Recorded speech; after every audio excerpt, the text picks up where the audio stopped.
Hey guys, we got this 2011 328xi with the N52 3-liter inline six, and this thing had an issue with variable valve timing components, specifically the eccentric shaft sensor and also the Valvetronic electric motor.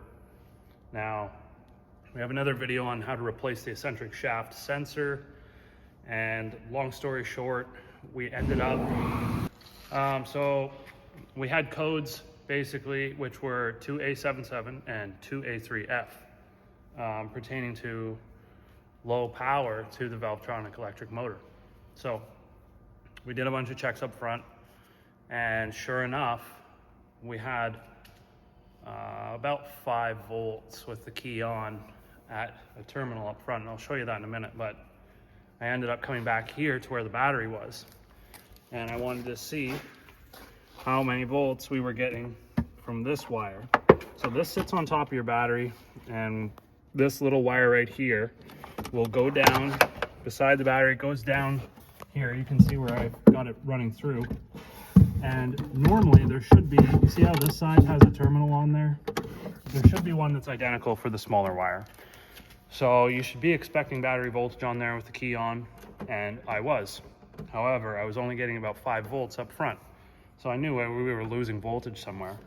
And sure enough, I guess these things are pretty common to fail. But so on the other side here, once you pull the fender liner down and remove the shield that's underneath, you'll see here's your main battery lug. This is going to go to your starter and alternator.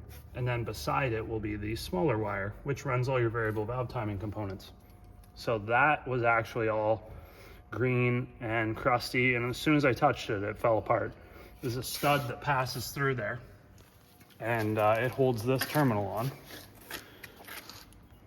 And you can see that it's basically just been hanging on for dear life. It snapped off, but all this corrosion has just been wicking its way up the harness and caused such a high amount of resistance due to a lack of continuity, bad connection, that we were dropping a lot of voltage before it would get up front to run the variable valve timing Valvetronic motor, and it was giving us some issues. So I just want to show you up front. Basically, we've got these 2 terminals right here. Okay, here's your jump start post. Then you've got a big lug that goes here and a little one here. So those 2 wires that we looked at back there, they run up underneath of the car, and they come up to back here where they bolt onto these studs. Now there's a fusible link that connects both of these, and we've got this wire right here, which is the little one that we had problems with.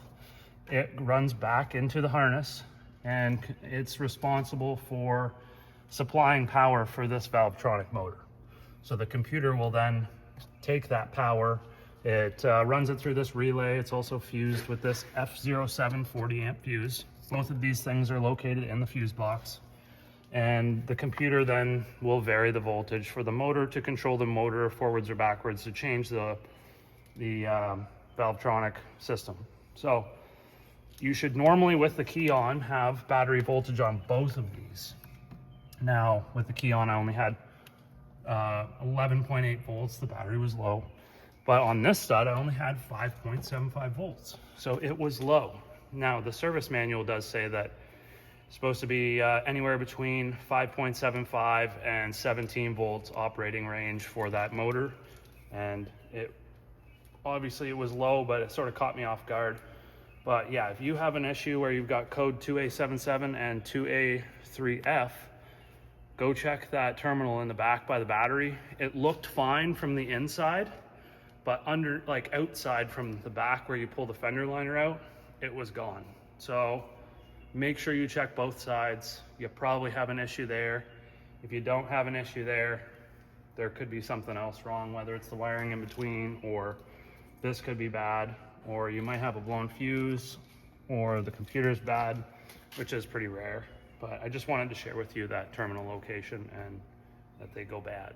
So thanks for watching. Don't forget to subscribe. We'll see you in the next one.